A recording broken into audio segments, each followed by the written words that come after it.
Hi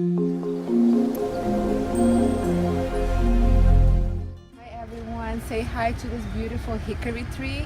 It's a very young tree that is growing in my yard, and this is the first year when it produced nuts. And as they started rolling down my driveway, I learned some interesting stuff about them, so I will share that with you today.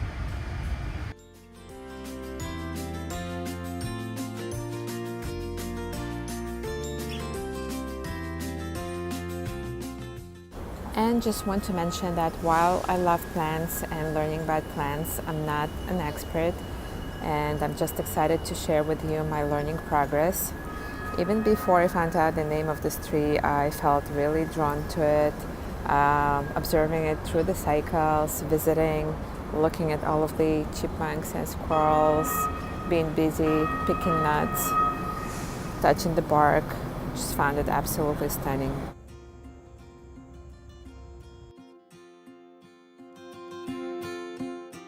As far as the name of this specific tree goes, there are over 12 species of hickory trees in the northeast region of the United States.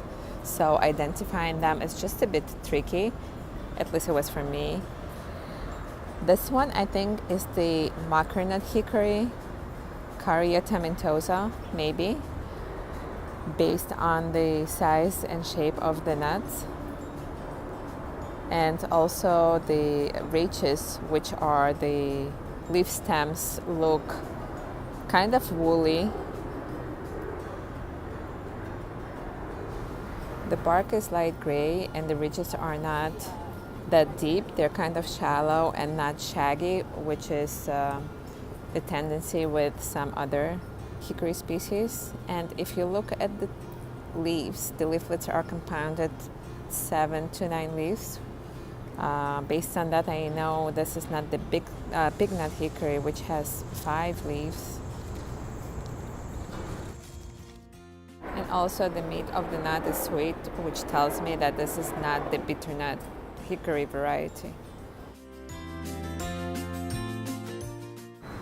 This picture is a good example of the nut's anatomy. You can see that the husk, which is originally green, darkens as it dries up. It's segmented, so when it's dry, it's relatively easy to peel it off. And there's also no oily staining substance like you would normally see with black walnuts, for example.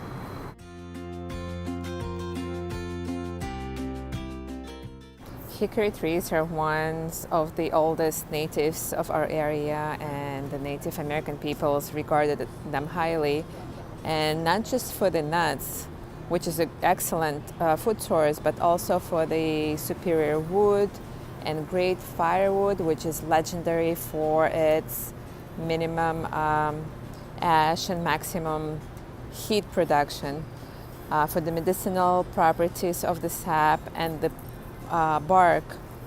And let's not forget about the spiritual properties, because back in the day, people did not separate physical from the spiritual. Hickory tree teaches us about patience and resilience and flexibility. This specific one, the Mockernut variety, can grow to be up to 500 years old. So it's a really, really special tree. Going back to the nuts, I found it really easy to crack them with rocks, much easier than any conventional nut cracker. And before doing that, just let them sit for a few weeks, maybe 2-3 weeks, to let them dry up. It's also good to check them for any holes or bugs, and one way to do it is to run a water test, just placing them in a bowl of water, and the ones that are empty will float to the top, so you can just simply discard them. The nut meat is excellent. It's really, really sweet and delicious, and you can either eat it as is, preserve it in the fridge for maybe a few weeks, or use them in baking. It's very popular in pies and muffins and cookies. Enjoy!